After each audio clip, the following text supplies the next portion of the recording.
আমরা যারা বসা আছি আমাদের প্রত্যেকের নিয়তটা ঠিক করে নেই, কারণ কিয়ামতের দিবসে নিয়তের উপরে মানুষের আমলনামার হিসাব হবে। সে আমল কোন নিয়তে করেছিল। এজন্য ইবলিস আল্লাহ তাআলার সামনে কয়েকটি চ্যালেঞ্জ করেছিলেন।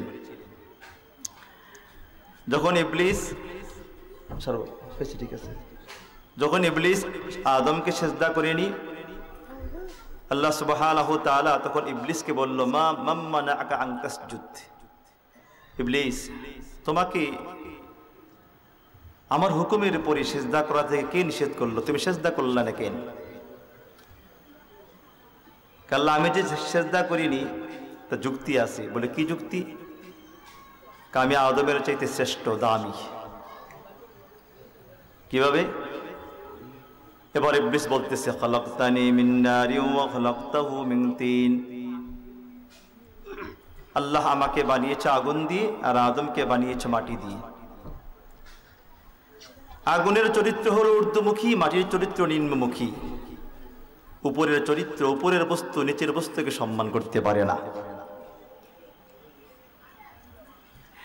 এমন ইবলিস মার্কা মানুষ আমাদের সমাজেও আছে। আছে কিনা জোরে বলেন। টাকার গরমে, সম্পদের গরমে, ক্ষমতার গরমে নিচু শ্রেণীর মানুষদেরকে দেখতে পারে না, সম্মান করতে জানে না। আছে কি আছে না? যারা বিত্তশালী, সম্পদশালী, টাকা পয়সার মালিক, যারা গরিবদেরকে মহব্বত করতে পারে না, স্নেহ করতে পারে না, ভালোবাসতে পারে না, গরিবদেরকে সম্মান করতে জানে না, এরা হলো ইবলিস মার্কা মুসলমান। আল্লাহ তাআলা বলে, আমার সামনে তোর এত বড় পর্দা তোর। আল্লাহ তাআলা বলে, উখরুজ মিনহা, জান্নাত থেকে বের হয়ে যা, ইন্নাকা রাজিম, তুই অভিশপ্ত, এখান থেকে বের হয়ে যা, আমি তোর গলায় লানতের জিনজির পরাই দিলাম। কিতাবে আসছে, ইবলিস এই কথা শোনার পরে তার এতটা রাগ উঠছে, তার পুরো শরীর কাঁপতে শুরু করেছেন। ইবলিস বললেন, আল্লাহ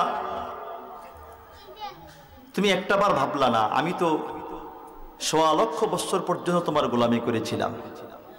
একদিন দুই দিন না, এই গোটা পৃথিবী সিজদা করেছেন। প্রথম আকাশ সিজদা করেছেন, দ্বিতীয় আকাশ সিজদা করেছেন, তৃতীয়, চতুর্থ, পঞ্চম, ষষ্ঠ, সপ্তম, সব সিজদা করার পরেও আল্লাহ তাআলা তাকে খুশি হয়ে মুআল্লামুল মালাইকা, ফেরেশতাদের সর্দার বানিয়ে দিয়েছেন। কিন্তু শুধু একটা হুকুম, তার পুরা জিন্দেগি মালিকের হুকুমে সিজদা করেছেন, কিন্তু একটা সিজদা মালিকের হুকুমে করেন নাই। শুধু একটা সিজদা করতে আল্লাহ বলেছেন, যে সব তো সিজদা আল্লাহর জন্য করেছেন, কিন্তু এটা সে পারে নাই। সে রাগে গুসায় তখন আল্লাহর সামনে কয়েকটি চ্যালেঞ্জ করেছিল, কয়েকটা চ্যালেঞ্জ। কথাগুলি একটু মনোযোগ সহকারে শুনলে বড় ফায়দা হবে। আমি ফালতু কথা বলার অভ্যাস আমার নাই, পারিও না। তো সে তখন আল্লাহর সামনে কয়েকটি চ্যালেঞ্জ করেছিলেন। এক নম্বর চ্যালেঞ্জ, ফাবিমা আগাওয়াইতানি লা আকুদান্না লাহুম সিরাতাকাল মুস্তাকিম সুম্মা লাআতিয়ান্নাহুম মিন বাইনি আইদিহিম ওয়া মিন খালফিহিম ওয়া আন আইমানিহিম ওয়া আন শামাইলিহিম ওয়া লা তাজিদু আকসারাহুম শাকিরিন। ইবলিস বলে, আল্লাহ ফাবিমা আগাওয়াইতানি লা আকুদান্না লাহুম সিরাতাকাল মুস্তাকিম।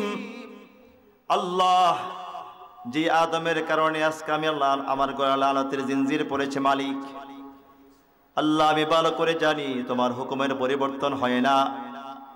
আয় মালিক, অবশ্যই কোনো সন্দেহ না আমি চিরস্থায়ী জাহান্নামী। এর মালিক একটাবার ভাবলে না, একটাবার কল্পনা করলে না, একটাবার চিন্তা করলে না। এত লক্ষ লক্ষ সিজদা করলাম, এত গোলামি তোমার করলাম, শুধু একটা সিজদা করি না, এটাই তোমার অপরাধ। আয় মালিক, তুমি অমনি করে আমার গলায় লানতের জিনজির পরাই দিলা। তবে মালিক, এই যে আদমের কারণে আজকে আমি পথভ্রষ্ট হয়েছি, গোমরা হয়েছি।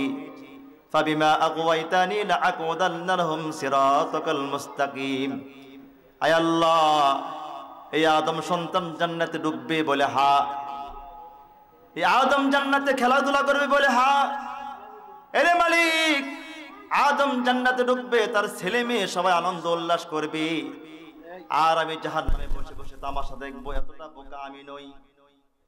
কথা বুঝেন না মনে হয়? এতটা বোকা আমি নই। আল্লাহ তাআলা বললেন না, ইবলিস তুমি কি বলতে চাও? ইবলিস বলে, আল্লাহ তাইলে শুনেন, ফাবিমা আগওয়াইতানি লাআকুদান্না লাহুম সিরাতাকাল মুস্তাকিম।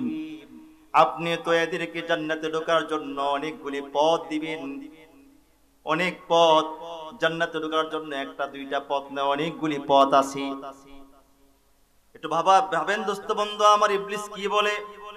আয় মালিক, একটা দুইটা পথ হবে না, অনেকগুলি রাস্তা হবে, পথ হবে। আল্লাহ শুনে রাখেন, যেই পথ দিয়ে হাঁটলে মানুষ জান্নাতে ঢুকতে পারবে, যেই পথের শেষ সীমানা হবে জান্নাত, যেই পথের শেষ স্টেশন হবে জান্নাত, আয় মালিক আমি এদেরকে সেই পথে হাঁটতে দিব না। আজকে মাহফিলে এশার নামাজ পড়ার সময় অনেক মানুষ দেখেছিলাম, এই মানুষগুলি এখানে বসলে পুরা প্যান্ডেল ভরে যেত, ঠিক কিনা জোরে বলেন? কিন্তু ইবলিস সোজা পথে হাঁটতে দিবে না, এখানে বসলে যদি হেদায়েত হয়ে যায়। কত মানুষ রাস্তায় রওনা দেয় মাহফিলে আসার জন্য। এবার ইবলিস কি বলে শোনেন। আয় মালিক, এবার তুমি মন দিয়ে শোনো, আমি কি করব তাদেরকে। সুম্মা লাআতিয়ান্নাহুম মিন বাইনি আইদিহিম ওয়া মিন খালফিহিম ওয়া আন আইমানিহিম ওয়া আন শামাইলিহিম ওয়া লা তাজিদু আকসারাহুম শাকিরিন। আয় মালিক, তুমি তাকায় দেখবি, যেই পথে হাঁটলে সে জান্নাতে ঢুকবে, সেই পথের মধ্যখানে আমি বসবো। আজকে প্যান্ডেলে আসার জন্য যতগুলি পথ, যতগুলি রাস্তা আছে দোস্ত, আল্লাহর কসম করে বলি, প্রত্যেকটা রাস্তার মাঝে ইবলিস বসা আছে।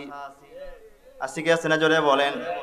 প্রত্যেকটি রাস্তার মাঝে ইবলিস বসা আছে। বড় শুকরিয়ার বিষয়, আল্লাহ তাআলা স্বাধীনতার পরে ইবলিসকে কিছু দমায়ে দিয়েছেন। মানুষ রূপী ইবলিসের কারণে কত মাহফিল করতে পারে নাই, ঠিক কিনা জোরে বলেন?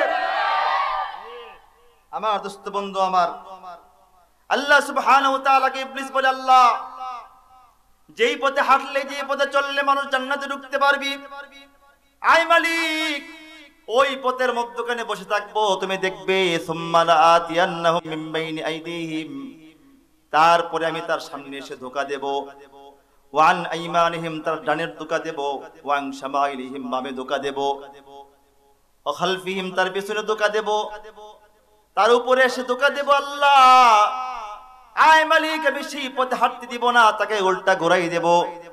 কত মানুষ মাহফিলের দিকে রওনা দেয়, কিন্তু দেখা যায় কিছু দূর আসার পরে দেখা যায় এক বন্ধুর দিকে তাকে ইবলিস মুভ করে দেয়, দোস্তের দিকে আয় একটু দোকানের ভিতরে বসি। দোকানের ভিতরে বসার পর হঠাৎ করে কথা গল্পে গল্পে আর মাহফিলে ভুলে যায়। তা কাজটা কে করছে বলেন? মোটামুটি 11টা বেজে গেছে। কি রে, মাহফিলে আসলাম, টুপিও মাথায় আছে, সব তো আছি, যাক শেষ, গিয়া তো লাভ নেই, বয়ানও শেষ। কাজটা করেছে কি? কাজটা করেছে কি যারা বলেন? মাহফিলে রওনা দেওয়ার সময় দেখেন মন এদিক সেদিক যায়, তখন বলবেন ইবলিস খুব দুর্দান্ত সাহসের সাথে আমাকে ধোঁকা দিচ্ছে, ঠিক কিনা যারা বলেন?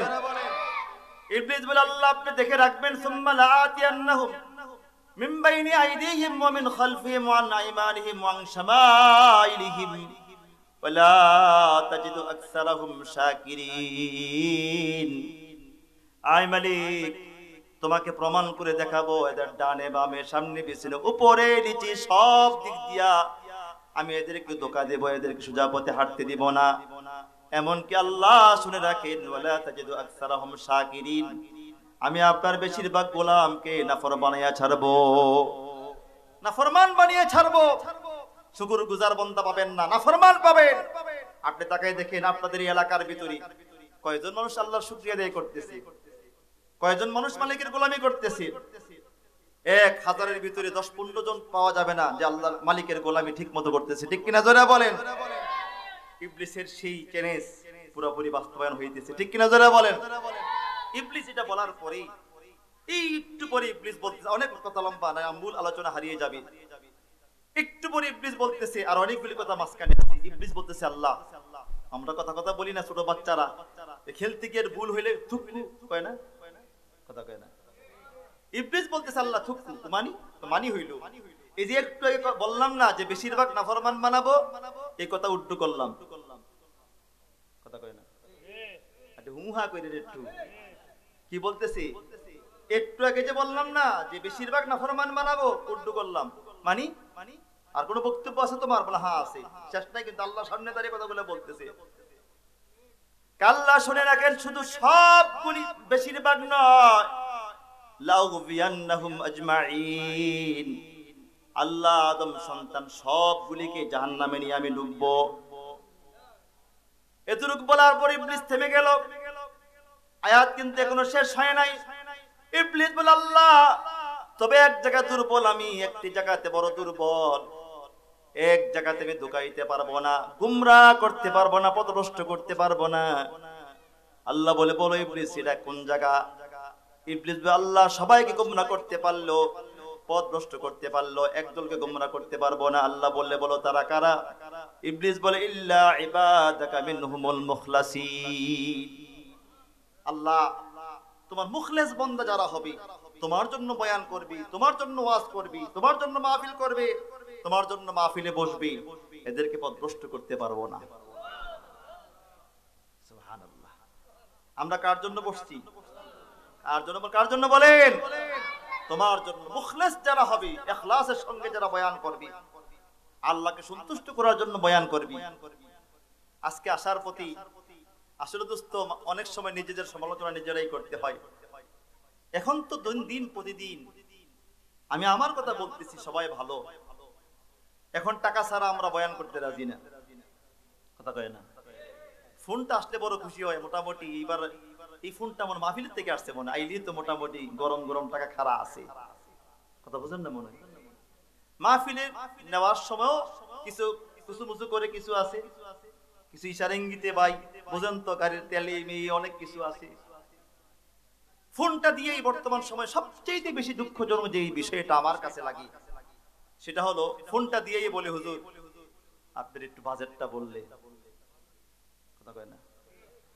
আজকে আমার এক ছাত্র ফোন দিয়েছে আমাকে, আমার অনেক আগের ছাত্র, হুজুর আমি জানি আপনি বাজেট করেন না, এটার বিরুদ্ধে কথা বলেন। তারপরে মাহফিল কর্তৃপক্ষ অনুরোধ করেছেন, কি দিলে আপনার হইব? আমি কে, বাবা তুমি তো ভালো করে জানো আমি কখনো বাজেট করি না, এই অভ্যাস আমার নেই, তবে তুমি যদি আমাকে এতটুকু বলতে বলো যে কোথায় কত টাকা দেই, আমি তোমাকে বলতে পারি।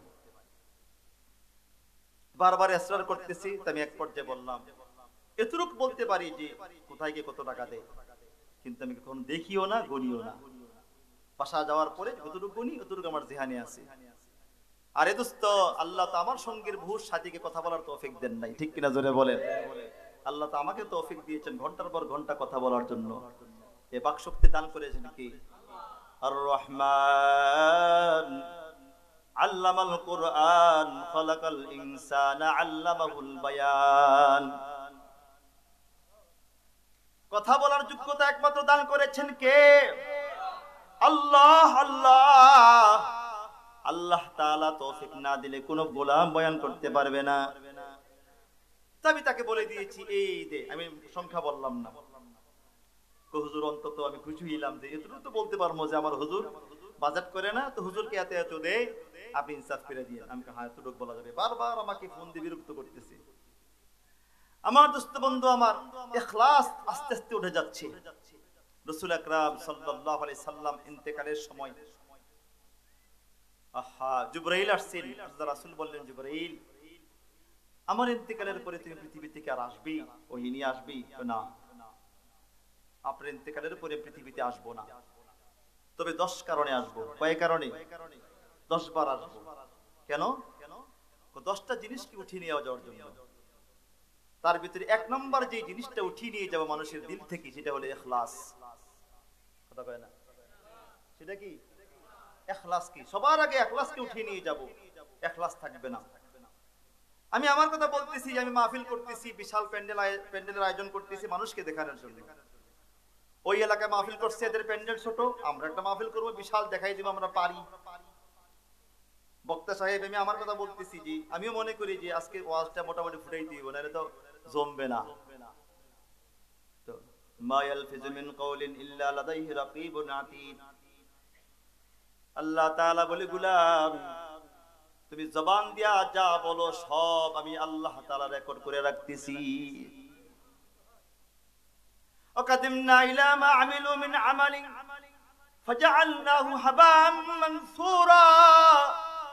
আল্লাহ বলে বিচারের দিবসে আমি আল্লাহ তাআলা বান্দার আমলনামা তার সামনে পেশ করব। পেশ করার পরে বলবো, বান্দা বলো আমলগুলি কেন করেছিলে, কেন করেছিলে, কেন করেছিলে, কেন করেছিলি? আল্লাহ এসব আমলগুলি তোমার জন্য করেছিলাম, একমাত্র শুধুমাত্র কেবলমাত্র তোমাকে খুশি করার জন্য করেছিলাম। আল্লাহ বলবে, বললাম তাকিয়ে দেখো প্রত্যেকটা আমলের ডান পাশে লেখা আছে আমলটা কার জন্য করেছিলি। আচ্ছা বলো, তুমি যে মসজিদ নির্মাণ করেছিলে কার জন্য বলো? আল্লাহ আপনার জন্য। বান্দা ইনসাফ দিয়ে বলো, বলো তোমার দিলে কি এই নিয়তটা ছিল না? যদি আমার জন্য মসজিদটা তুমি করতে, তাইলে মসজিদের সামনে তোমার নাম প্লেট লেখলা কেন? কথা বলেন না মনে হয়? তোমার নামটা লিখে প্লেটে বসাইয়া সেখানে তোমার নামটা দিলে কেন? অমুক দানবীর অমুক নামটা লেখলা কেন? আল্লাহ তাআলা বলে বিচারের দিবসে তার আমলনামা সামনে আনার পরে আমি আল্লাহ তাআলা বিশাল আমলনামার বিশাল স্তূপকে ধূলিসাৎ করে ফেলবো, শুধু কয়েকটা আমলকে রাখবো। বান্দা আশ্চর্য হয়ে যাবে, আল্লাহ আমলগুলো না করেছি আমি। আল্লাহ বলবে, বান্দা করেছো ঠিক, কিন্তু আমার জন্য না, মানুষকে দেখার জন্য করেছিলা।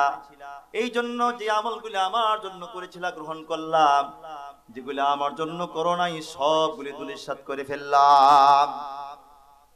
এজন্য আমল করব, মাহফিল করব, বয়ান করব, বসবো কার জন্য বলেন? কার জন্য? আল্লাহর জন্য। তো নিয়তটা ঠিক করে নিই। আমি নিয়ত সম্পর্কে ছোট্ট একটি হাদিসের ব্যাখ্যা শোনাই আপনাদেরকে, শুনবেন আপনারা? আমি এই ব্যাখ্যাটা করি, আমি মূল আলোচনা চলে যাচ্ছি। নিয়ত সম্পর্কে চমৎকার এক হাদিসের ব্যাখ্যা আমাকে প্রায় সময় এই হাদিসের ব্যাখ্যাটা খুব আমাকে উদ্বুদ্ধ করে নেক কাজের দিকে। আমাদের মাযহাবে হানাফি সবচেয়ে গ্রহণযোগ্য বুখারী শরীফের ব্যাখ্যা গ্রন্থ উমদাতুল কারি ফি শারহিল বুখারী, তার লেখক আল্লামা বদরুদ্দিন আইনি রাহমাতুল্লাহ আলাইহি। বুখারী শরীফের নাম শুনছেন নাকি? এই বুখারী শরীফের প্রথম হাদিস ইন্নামাল আমালু বিন্নিয়াত। মাশাআল্লাহ, সমস্ত আমল কিসের উপরে? যেমন নিয়ত তেমন বরকত, কথা বলে না? এই হাদিসের ব্যাখ্যা ছোট্ট একটা হাদিস, বুখারীর প্রথম হাদিস। এই হাদিসের ব্যাখ্যা করতে গিয়া এই উমদাতুল কারি ফি শারহিল বুখারী আল্লামা বদরুদ্দিন আইনি রাহমাতুল্লাহ আলাইহি এই ছোট্ট একটা হাদিসের ব্যাখ্যা করতে গিয়া এত লম্বা চওড়া প্রায় 26 পৃষ্ঠা এই ছোট্ট হাদিসের ব্যাখ্যা করেছেন। কয় পৃষ্ঠা বলেন? 26 পৃষ্ঠা ব্যাখ্যা করেছেন। এই হাদিসটা এতটুকু আমি মনে করি, যদি এতটুকু আজকে এই যে ভূমিকাতে যে কথাগুলি বলতেছি, যদি এতটুকু আপনি মনে রাখতে পারেন, আল্লাহর জাতের কসম খেয়ে বলি ইনশাআল্লাহ আপনার হেদায়েত চলে আসবে ইনশাআল্লাহ। নেক আমলের দিকে আপনার খুব আগ্রহের সঙ্গে, আল্লাহকে খুশি করার জন্য আগ্রহের সঙ্গে নেক আমল করতে আপনার দিল উদ্বুদ্ধ হবে। আমার দোস্ত বন্ধু আমার, এবার তিনি নিয়ত কি জিনিস এটা বুঝাইতে গিয়ে তিনি সেখানে লিখেছেন, নিয়ত এমন একটি গুরুত্বপূর্ণ বিষয়, নিয়তের কারণে মুবাহ কাজ, হালাল কাজ, জায়েজ কাজ, অর্থাৎ যেই কাজটা করলে কোনো সওয়াব নাই, না করলে কোনো গুনাহ নাই, নিয়তের দ্বারাতে এই কাজটাই সওয়াবে পরিবর্তন হয়ে যায়। তিনি বুঝাইতে গিয়ে কয়েকটি উদাহরণ দিয়েছেন। আমি 2-4টি উদাহরণ দিই আপনাদের সামনে, সবগুলো দেওয়া তো সম্ভব না, লম্বা হয়ে যাবে।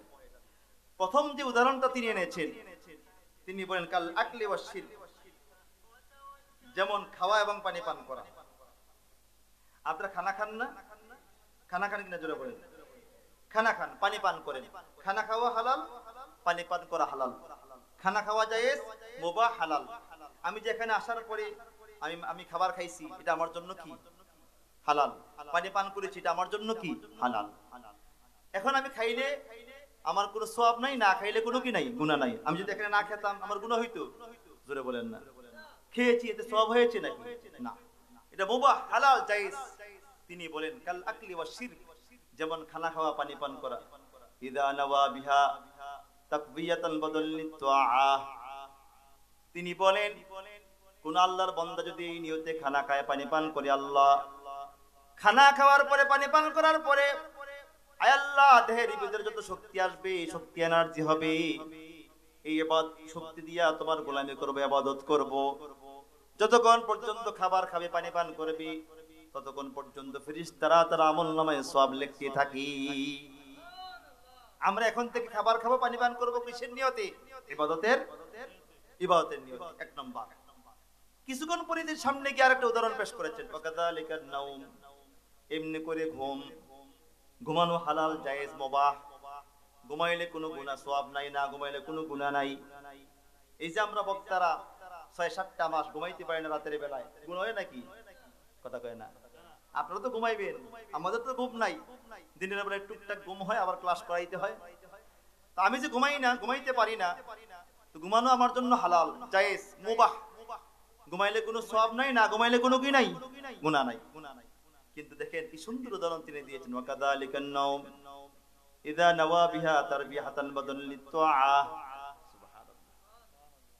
কোন আল্লাহর বান্দা যদি এই নিয়তে ঘুম যায়, এই নিয়তে ঘুমের করে চলে যায়, আল্লাহ সারা দিন পরিশ্রম করেছি, অক্লান্ত শরীরটা আমার, দেহটা একবারে পড়ে গিয়েছি, আর শরীরটা দেয় না। আয় মালিক, ঘুমের করে চলে গেলাম, সারা রাত ঘুমানোর পরে শরীরের ক্লান্তি দূর হয়ে যাবে, শরীরের কষ্ট দূর হয়ে যাবে, কামড়ানি দূর হয়ে যাবে। মুয়াজ্জিন যখন মিনার চূড়ে আযান দেবে, আযানের ধ্বনি আমার কানে আসবে। আল্লাহ, আযানের ধ্বনি কানে আসার সঙ্গে সঙ্গে আল্লাহ এখন ঘুম থেকে উঠবো, শরীরটা সুস্থ হয়ে যাবে, ক্লান্তি দূর হয়ে যাবে। আল্লাহ, এই নিয়তে ঘুমাচ্ছি, এই সুস্থ শরীর দিয়া তোমার গোলামি করব, ফজর নামাজ পড়বো। সারা রাত আল্লাহর বান্দা না ঘুমিয়ে নফল নামাজ পড়লে যে সওয়াব হতো, ইবাদত করলে যে সওয়াব হতো, একটু নিয়ত করে ঘুমানোর কারণে আল্লাহ তাআলা তার আমলনামায় সেই সওয়াব লিখে দিবি। আমরা এখন থেকে এই নিয়ত করে ঘুমাবো তো ইনশাআল্লাহ। জোরে বলেন। ঘুমাচ্ছি কেন? যে ক্লান্তি দূর হয়ে যাবে, সকালবেলা মুয়াজ্জিন আযান দিবে, আযানের ধ্বনি কানে আসবে, আমি এবার মসজিদে গিয়ে ফজরের নামাজ পড়বো, ইবাদত করব। সারা রাত আল্লাহর বান্দা যদি সে নফল নামাজ পড়তেন, তাসবিহ তাহলিল আদায় করতেন, যেই পরিমাণ সওয়াব হতো, একটু নিয়ত করে ঘুমানোর কারণে আল্লাহ তাআলা তার আমলনামায় সেই পরিমাণ সওয়াব লিখে দিবেন। আল্লাহু আকবার। তারপরে তিনি আরেকটু সামনে গিয়ে আরেকটা উদাহরণ পেশ করেছেন, ওয়াকাযালিকাল ওয়াতি, এমনি করে স্ত্রী মিলন করা হালাল, মুবাহ জায়েজ, স্ত্রীর সঙ্গে সম্পর্ক করা জায়েজ, হালাল। কিন্তু তিনি বলেন, কোন আল্লাহর বান্দা যদি এই নিয়তে স্ত্রী সহবাসে যায়, ওয়াকাযালিকাল ওয়াতি ইযা নাওয়া বিহা তাআফফুফ মিনাজ জিনা। আয় মালিক, দেহের ভিতরে জনশক্তি বেড়ে গিয়েছে, চোখ এদিক সেদিক যায়, মন এদিক সেদিক ঘোরাফেরা করে, আমার স্ত্রীর সঙ্গে মিলন করতেছি মালিক, জনশক্তি হ্রাস পাবে, কমে যাবে, আমি জিনা থেকে বেঁচে যাব। যতক্ষণ পর্যন্ত স্ত্রীর সঙ্গে সে মেলামেশা সম্পর্ক করবে, ততক্ষণ পর্যন্ত তার আমলনামা ফেরেশতারা সব লিখতেই থাকে। এমনি করে অনেকগুলো উদাহরণ তিনি পেশ করেছেন। আমি শুধু বোঝানোর খাতিরে 3টা উদাহরণ পেশ করলাম। তাইলে আমরা ইবাদত করব কার জন্য? জোরে বলেন। আল্লাহর জন্য। আমরা সকলে নিয়ত ঠিক করে নিই, আমরা এখানে একমাত্র বসেছি, শুধুমাত্র কেবলমাত্র বসেছি আল্লাহকে খুশি করার জন্য। আল্লাহ তাআলা আমাদের সবাইকে ইখলাসের সঙ্গে বয়ান শোনার, মাহফিল করার তৌফিক দান করে, সকলে বলে আমিন। দোস্ত বন্ধু আমার যে বিষয় দেওয়া হয়েছে আমাকে, সেই বিষয়ের উপরে কিছু আলোকপাত করার জন্য আমি আপনাদের সামনে রাসূল আল্লাহ তাআলার পবিত্র কালামুল্লাহ শরীফের 2খানা আয়াত তেলাওয়াত করেছি, আর রাসূল আকরাম সাল্লাল্লাহু আলাইহি সাল্লামের পবিত্র জবানের 3টি হাদিস পাঠ করেছি।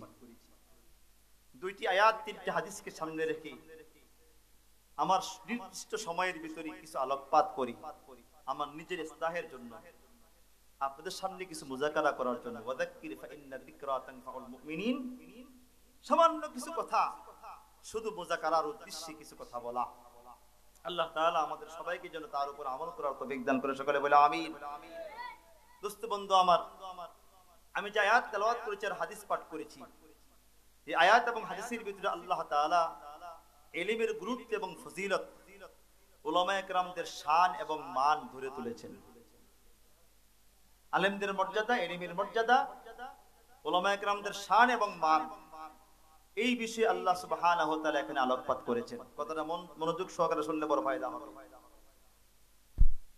আল্লাহ সুবহানাহু ওয়া তাআলা মানব জাতি সৃষ্টি করেছেন, মানুষকে আল্লাহ বানিয়েছেন, আর এই মানুষকে আল্লাহ তাআলা শ্রেষ্ঠত্ব দান করেছেন ইলমের কারণে। কিসের কারণে? জোরে বলেন, খুশি হবে ইনশাআল্লাহ। মানুষকে শ্রেষ্ঠত্ব দান করেছেন কেন বলেন? ইলমের কারণে। আল্লাহ তাআলা এই জন্য আমাদের আদি পিতা, আল্লাহর সৃষ্টির প্রথম যে মানব, হযরত আদম আলাইহিস সালাম, তাকেও আল্লাহ শ্রেষ্ঠত্ব দান করেছেন ইলমের দ্বারা। আল্লাহ সুবহানাহু ওয়া তাআলা আদমকে সৃষ্টি করার পরে 40,000 বছর পর্যন্ত হাদিসে আসছে ওনাকে আল্লাহ তাআলা বাইরে মূর্তি বানিয়ে, এখনো রূহ দেন নাই, মূর্তি বানিয়ে সাজিয়ে আল্লাহ বাইরে রেখে দিয়েছেন। রোদ বৃষ্টি ঝড় সব ওনার উপরে গেছে। 40,000 বছর পরে আল্লাহ সুবহানাহু ওয়া তাআলা আদমের দেহের ভিতরে রূহ ফুঁকলেন, রূহ দিলেন। আদমের চোখ খুললো, চোখ খোলার পরে আদম আলাইহিস সালাম আল্লাহর দিকে নজর করলেন। দোস্ত বন্ধু আমার একটু বাবার বিষয়, আল্লাহ সুবহানাহু ওয়া তাআলা এবার আদমকে সৃষ্টি করার পরে ইবলিসকে আল্লাহ তাআলা বললেন, এরপরের কথা আল্লাহ সুবহানাহু ওয়া তাআলা ফেরেশতাদেরকে, ফেরেশতারা সিজদা করো তাকে। কেন সিজদা করো? আল্লাহ সুবহানাহু ওয়া তাআলা তখন ফেরেশতারা আল্লাহর সঙ্গে একটু মত পার্থক্য করেছিলেন আদমকে বানানোর সময়। আদমকে বানাবে কেন, কেন আদমকে সৃষ্টি করবে? এরা তো পৃথিবীতে যাওয়ার পরে ফিতনা ফাসাদ করবে। ওয়াইদ ক্বালা রাব্বুকা লিল মালাইকাতি ইন্নী জাইলুন ফিল আরদি খলিফা ক্বালু আতাজআলু ফীহা মান ইউফসিদু ফীহা ওয়া ইয়াসফিকু আদ-দিমা ওয়া নাহনু নুসাব্বিহু বিহামদিকা ওয়া নুকদ্দিসু লাক ক্বালা ইন্নী আ'লামু মা লা তা'লামুন। আল্লাহ তাআলা বলে স্মরণ করে সেই দিনের কথা, যেই দিন আমি আল্লাহ সুবহানাহু ওয়া তাআলা ফেরেশতাদেরকে জিজ্ঞেস করেছিলাম, ফেরেশতারা আমি আল্লাহ তাআলা এখন জমিনে আমার একদল প্রতিনিধি বানাইতে চাই, তোমাদের সিদ্ধান্ত কি? ফেরেশতারা তখন বলেছিলেন, ক্বালু আতাজআলু ফীহা মান ইউফসিদু ফীহা ওয়া ইয়াসফিকু আদ-দিমা, আয় আল্লাহ আপনি কি আবার পৃথিবীতে এমন এক জাতি সৃষ্টি করতে চান যারা পৃথিবীতে যাওয়ার পরে ফিতনা ফাসাদ করবে, মারামারি কাটাকাটি করবে? ওয়া নাহনু নুসাব্বিহু বিহামদিকা ওয়া নুকদ্দিসু লাক, আমরাই তো আপনার প্রশংসা করতেছি, মহিমা ঘোষণা করতেছি, তাসবিহ আদায় করতেছি, বানানোর কি প্রয়োজন ছিল? আল্লাহ তাআলা বললেন, ক্বালা ইন্নী আ'লামু মা লা তা'লামুন, ফেরেশতারা আমি যা জানি তোমরা তা জানো না। আল্লাহ তাআলা এবার আদমকে আল্লাহ তাআলা সিজদা করাবেন ফেরেশতাদের মাধ্যমে। আল্লাহ তাআলা বললেন, ঠিক আছে, তোমরা যেহেতু বলেছো আমি আদমকে বানাবো কেন, সৃষ্টি করবো কেন? আদমকে সৃষ্টি করার পরে আল্লাহ তাআলা আদমকে ইলম দিলেন, ইলম জ্ঞান দিলেন, এরপর সিজদা করালেন। আল্লাহ সুবহানাহু ওয়া তাআলা বললেন, এ ফেরেশতারা তোমরা বললে ওয়াল্লামা আদামাল আসমাআ কুল্লাহা সুম্মা আরাদাহুম আলাল মালাইকাতি ফাকালা আনবিউনি বিআসমাই হাউলাই ইন কুনতুম সাদিকিন। ফেরেশতারা বলল, আল্লাহ কেন বানাবেন, কারণটা কি মালিক? এরা তো পৃথিবীতে যাওয়ার পর মারামারি কাটাকাটি করবে, ফিতনা ফাসাদ করবে, আল্লাহ কেন বানাবেন, সৃষ্টি কেন করবেন? আল্লাহ বললেন, আমি যা জানি তোমরা তা জানো না। আল্লাহ তাআলা তখন কি করলেন দেখেন, আল্লামা আদামাল আসমাআ কুল্লাহা সুম্মা আরাদাহুম আলাল মালাইকা। আল্লাহ তাআলা পৃথিবীর শুরু থেকে কিয়ামত পর্যন্ত যত মাখলুক বানাবেন, গরু ছাগল হাঁস মুরগি কীট পতঙ্গ বেড়া যা আছে, আমরা যে প্রাণীকে যে নামে ডাকি, হরিণ বলেন, বাঘ বলেন, সিংহ বলেন, চিতা বলেন, মুরগি বলেন, হাঁস বলেন, গরু বলেন, ছাগল বলেন, যা বলেন, সব নামগুলি আল্লাহ তাআলা আদমকে শিক্ষা দিলেন, মুখস্থ করাই দিলেন। হাজার হাজার না, লক্ষ লক্ষ কোটি কোটি নাম আল্লাহ মুখস্থ করাই দিলেন। তারপরে বললেন, ও ফেরেশতারা এবার তোমরা এই প্রাণী যা আছে সবগুলির নাম বলো তো দেখি। وعلم آدم الأسماء كلها ثم عرضهم على الملائكة فقال أنبئوني بأسماء هؤلاء إن كنتم صادقين। এ ফেরেশতারা তোমরা একটু আগে বলেছিলে আদমকে সৃষ্টি না করতে, কিন্তু আল্লাহ তাআলা কাজটা করলেন কি দেখেন, আদমকে আল্লাহ আগে শিখিয়ে দিয়েছেন। কথা বোঝেন না মনে হয়? وعلم آدم الأسماء كلها, আল্লাহ তাআলা আদমকে সমস্ত সৃষ্টির নাম মুখস্থ করাই দিলেন। করাই দেওয়ার পর আল্লাহ তাআলা বললেন, এই ফেরেশতারা সুম্মা আরাদাহুম, এই দেখেন সুম্মা আরাদাহুম আলাল মালাইকা, অতঃপর আল্লাহ তাআলা সব সৃষ্টিগুলোকে ফেরেশতাদের সামনে পেশ করলেন, বললেন, ও ফেরেশতারা তোমরা বলো এইগুলার নাম কি, যদি তোমরা সত্যবাদী হয়ে থাকো। কথা বোঝেন না মনে? আপনাদের মনে কিচ্ছা কাহিনী হাসানি ভাল লাগে, এটাই তো ভাল লাগে। আশপাশে কত বক্তার নাম দেখে আসছি, হাসাইন না বক্তা আসছি। হাদিসে আসছে যে ব্যক্তি মানুষকে হাসানোর জন্য বয়ান করবে, বিচারের দিবসে আল্লাহ তাআলা তার চেহারার গোশত খুলে ফেলবেন। আপনারা তো এদের বয়ানে শোনেন, এদের বয়ানে আপনারা মন দিয়ে শোনেন। আল্লাহ সুবহানাহু ওয়া তাআলা আদমের নামগুলি মুখস্থ করালেন। যত মাখলুক পৃথিবীতে আসবে সব নামগুলি আল্লাহ মুখস্থ করালেন। তারপর আদমকে একদিকে রাখলেন, আদম তুমি দাঁড়াও। একটু আগে তারা বাহাদুরি করেছে, ফেরেশতারা তোমাকে যেন না বানাই। কথা বোঝেন না মনে হয়? এদের মাথা নত করবো তোমার সামনে। দেখো আল্লাহ তাআলা বললেন, ফেরেশতারা এই যে এতগুলি মাখলুক, হাঁস মুরগি কীট পতঙ্গ বেড়া গরু ছাগল যত আছে সব মাখলুকগুলি এদের সামনে পেশ করলেন। পেশ করার পর আল্লাহ তাআলা বললেন, আরে ফেরেশতারা বলো দেখি এগুলার নাম কি, এগুলার কি নাম বলো, ইন কুনতুম সাদিকিন, যদি তোমরা সত্যবাদী হয়ে থাকো বলো এগুলার নাম কি। ফেরেশতারা দেখেন কেমনে সিলিন্ডার করি। আল্লাহ সুবহানাহু ওয়া তাআলা বলেন, ওয়া আল্লামা আদামাল আসমাআ কুল্লাহা সুম্মা আরাদাহুম আলাল মালাইকা فقال أنبئوني بأسماء هؤلاء إن كنتم صادقين قالوا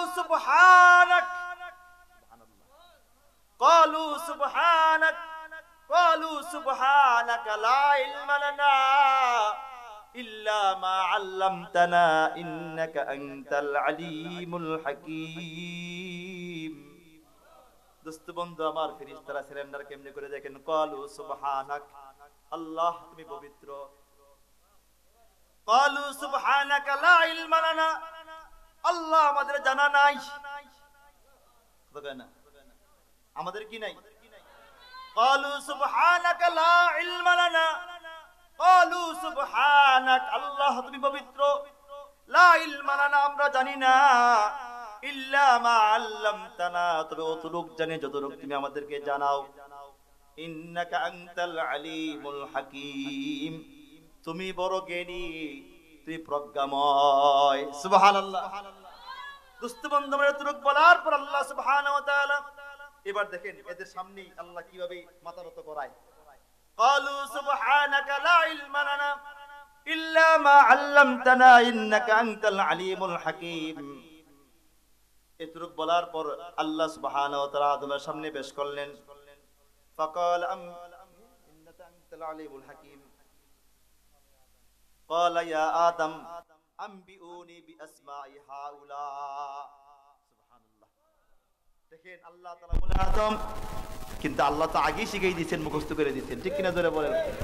আগে মুখস্থ করে দিয়েছেন, এ আদম এবার এই যে প্রাণীগুলি সৃষ্টি করলাম, এটা গরু ছাগল হাঁস মুরগি, আল্লাহ নাম বলেন না, কিন্তু বলো এগুলোর নাম একটা একটা বলো। আদম ফর ফর ফর, এটা গরু, এটা ছাগল, এটা মুরগি, এটা হাঁস, এটা বেড়া, এটা দুম্বা, এটা অমুক, এটা ছাগল, এটা অমুক অমুক অমুক সব বলে দিলেন।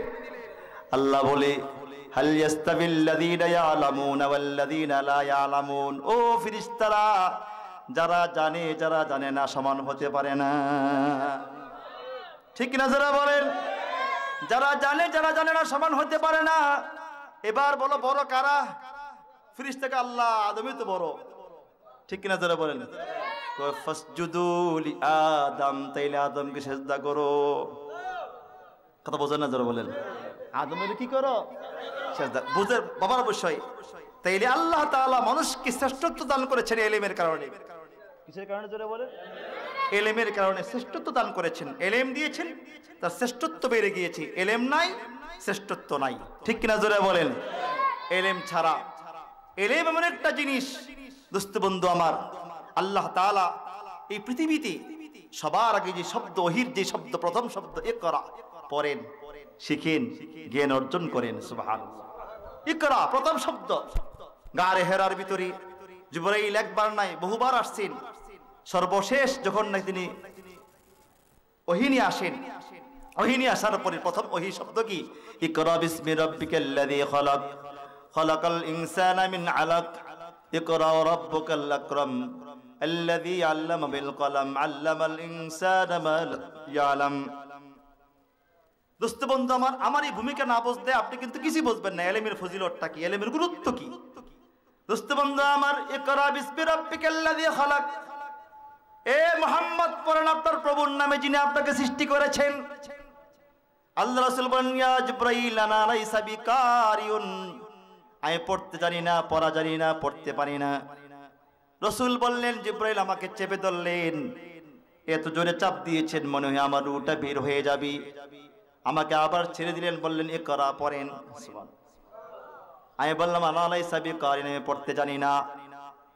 আবার রাসূল আমাকে চেপে ধরলেন, আবার বললেন ইকরা। আমাকে চেপে ধরে ছেড়ে দিলেন, বললেন ইকরা পড়েন। আমি বললাম আনা লাইসা বিকারিন, জিবরাইল আমি পড়তে জানি না। দোস্ত বন্ধু আমার, তখনও কিন্তু জিবরাইলকে রাসূল চিনেন না, তিনি কে তাও জানেন না। শুরুতেই বললেন ইকরা পড়েন, পড়েন। কার নামে পড়বেন? ইকরা বিসমি রাব্বিকাল্লাযী খালাক, পড়েন আপনার প্রভুর নামে যেই প্রভু আপনাকে সৃষ্টি করেছে। রাসূল দ্বিতীয়বার ছেড়ে দিলেন, রাসূলকে ছেড়ে দিলেন। রাসূল বলেন পারি না, পারি না, আমি পড়তে জানি না, আমি উম্মি মানুষ, পড়া জানি না, শিখি নাই, লেখাপড়া পড়ি নাই। রাসূল বলেন, আবার জিবরাইল আমাকে টেনে ধরলেন, বুকে চাপ দিলেন, এত জোরে চাপ দিলেন মনে হয় এখনই আমার রূহটা বের হয়ে যাবে। আমাকে আবার ছেড়ে দিলেন, বললেন ইকরা বিসমি রাব্বিকাল্লাযী খালাক। দোস্ত বন্ধু আমার, সঙ্গে সঙ্গে রাসূল বলতে শুরু করলেন ইকরা বিসমি রাব্বিকাল্লাযী খালাক, খালাকাল ইনসানা মিন আলাক, ইকরা রাব্বুকাল আকরাম আল্লাযী আল্লামা বিল কলম আল্লামাল ইনসানা মা লাম ইয়ালাম। দোস্ত বন্ধু আমার, বারবার পড়তেছেন ইকরা বিসমি রাব্বিকাল্লাযী খালাক, খালাকাল ইনসানা মিন আলাক, ইকরা রাব্বুকাল আকরাম আল্লাযী আল্লামা বিল কলম। আশ্চর্য কথা। আচ্ছা, জিবরাইল থেকে পরিচয় দিবে তো, আমি জিবরাইল, আমি আল্লাহর কাছ থেকে আসছি, পূর্বে নবীরা ছিল, এদের কাছেও আসছি, এদেরকে এমনি কিতাব দিছি, এই আপনি আমার ভালো করে চিনেন, আমি সেই ব্যক্তি, আল্লাহ আমারে পাঠাইছে, আপনি পড়েন, এটা বলার দরকার ছিল। আচ্ছা, আবার কেমন বলার দরকার ছিল যে আপনি পড়েন প্রভুর নামে, তো প্রভু কে? যে আপনাকে সৃষ্টি করেছেন তিনি কে? কোন পরিচয় করে কিছুই নাই। না জিবরাইল তার পরিচয় দিয়েছে, না আল্লাহর পরিচয় তিনি দিয়েছেন। কিন্তু শব্দটা দেখেন কি বলছেন, ইকরা, পড়েন, পড়েন, পড়ে মালিককে চিনেন। বুঝেন না? বলে কথা বুঝতে পারছেন? পড়েন, পড়েন, কি শব্দটা? প্রথম শব্দ ইকরা, পড়েন। আপনি মালিককে চিনতে চান, আপনাকে কে সৃষ্টি করেছেন তাকে জানতে চান, তাহলে পড়তে হবে। আপনাদের কষ্ট হইতেছে মনে নাকি? কি করতে হবে জোরে বলেন না? পড়তে হবে। পড়েন ইকরা বিসমি রাব্বিকাল্লাযী খালাক, পড়েন আপনার প্রভুর নামে যিনি আপনাকে সৃষ্টি করেছেন। পড়েন, পড়েন, পড়েন, পড়েন। এবার বাবার বিষয়, রাসূল কি পড়বেন, কোন পড়া পড়বেন, কোন পড়া পড়লে মালিককে চিনা যায়, কোন পড়া পড়লে মালিককে জানা যায়, কোন পড়া পড়লে মালিককে চিনা যায়, জানা যায়, পড়ার জন্য বলেছেন। লেখাপড়া ছাড়া, শিক্ষা অর্জন করা ছাড়া মানুষ হতে পারে না। এই জন্য আমাদের একটা প্রবাদ বাক্য আছে, শিক্ষাই জাতির মেরুদণ্ড। আছে কি আছে না? জোরে বলেন। এটা আছে না? মূর্খ মানুষ জাতির বোঝা, মূর্খতাই জিহালত সমস্ত পাপের মূল। মূর্খ মানুষ জাতির বোঝা, মূর্খতাই সমস্ত পাপের মূল। মূর্খতাই পাপকে জন্ম দেয়, মূর্খতাই মানুষকে অমানুষ বানায়, মূর্খতাই মানুষকে মানুষ বানায় না, জানোয়ার বানায়। আল্লাহ তাআলা পড়তে বলেছেন। কোন পড়া মানুষকে মানুষ বানায়, কোন শিক্ষা মানুষকে শিক্ষিত বানায়? দোস্ত বন্ধু আমার, এটাই আজকে আমার মূল টপিক, মূল আলোচনা। এটা বুঝতে পারলে আল্লাহর কসম করে বলি আপনার ইনশাআল্লাহ দিল পরিবর্তন হয়ে যাবে। আমি অনেকগুলি কিতাব মোতালা করে এগুলো জমা করে এসেছি, যেহেতু আমাকে বিষয় একটা দিয়েছে। তো কি পড়বেন আপনি, কোন বিষয়টা নিয়ে লেখাপড়া করবেন, কোন পড়া পড়লে? রাসূলকে শুরুতে বললেন, তো রাসূল তো বলতে পারতেন আমি কি পড়বো, বলেন কি পড়বো বলেন। ইকরা বিসমি রাব্বিকাল্লাযী খালাক, খালাকাল ইনসানা মিন আলাক, ইকরা ওয়া রাব্বুকাল আকরাম আল্লাযী আল্লামা বিল কলম আল্লামাল ইনসানা মা লাম ইয়ালাম। এই আয়াতগুলি প্রথম নাজিল হয়েছে, এখানে কিন্তু পড়ার কোনো কিছু নাই। পড়েন, সবগুলোর ভিতরে শুধু পড়েন ইকরা বিসমি রাব্বিকাল্লাযী খালাক, খালাকাল ইনসানা মিন আলাক, ইকরা ইকরা ইকরা ওয়া রাব্বুকাল আকরাম ওয়া রাব্বুকাল আকরাম আল্লাযী আল্লামা বিল কলম আল্লামাল ইনসানা মা লাম ইয়ালাম। আল্লাহ তাআলা এতটুকু শিখিয়ে দিলেন। জিবরাইল বলতেছে পড়েন, তো পড়েন। তো কোন পড়া, কোন শিক্ষা দোস্ত, কোন পড়া মানুষকে মানুষ বানায়, কোন শিক্ষা মানুষকে মানুষ বানায়, কোন শিক্ষা করার জন্য আল্লাহ সুবহানাহু ওয়া তাআলা আপনাকে আমাকে পৃথিবীতে পাঠাইছেন, এই বিষয়টা বোঝার জন্য দোস্ত বন্ধু আমার, আপনাকে আমাকে বহু দূর যাওয়া লাগবে। একটু আমরা কোরআনের মাঝখান থেকে একটু পিছন একদম একবার সামনের দিকে আমরা চলে যাই। মক্কার কাফেররা যখন নাকি বলতে শুরু করলো মান হুয়ার রহমান, কে রহমান, মান হুয়ার রহিম, কে রহিম। আমরা তো যে কোনো কাজ করি, কাজ করার সময় বলি বিসমিল্লাহিল উজ্জাতুল মানাত, লাত উজ্জাত মানাতের নাম নিয়ে শুরু করলাম। কিন্তু মুসলমান যখন কোনো কাজ করে তখন বলে বিসমিল্লাহির রহমানির রহিম। মুসলমান যখন কোনো কাজ করে তখনই বলে বিসমিল্লাহির রহমানির রহিম। কাফেররা বলল মান হুয়ার রহমান, মান হুয়ার রহিম, কে রহমান, কে রহিম। আমাদের 360টা মূর্তি খোদা রয়েছে, আমরা যে কোনো কাজ করি বলি বিসমিল্লাহিল উজ্জাতুল মানাত, লাত উজ্জাত মানাতের নাম নিয়ে শুরু করলাম, আমরা এটাই তুই বলি। কিন্তু মুহাম্মদ এবং মুহাম্মদের অনুসারী যারা আছে এরা বিসমিল্লাহির রহমানির রহিম বলে কাজ শুরু করি, রহমান রহিমের নামে শুরু করিলাম, মান হুয়ার রহমান, মান হুয়ার রহিম। মক্কার কাফেররা বারবার বলে কে রহমান, কে রহিম, কে রহমান, কে রহিম, এটা বারবার বলি। আল্লাহ তাআলা বলে ও মক্কার কাফেরেরা কে রহমান, কে রহিম শুনতে চাও, জানতে চাও? মক্কার কাফেররা বলল হা মুহাম্মদ, কে রহমান, কে রহিম আমরা জানতে চাই।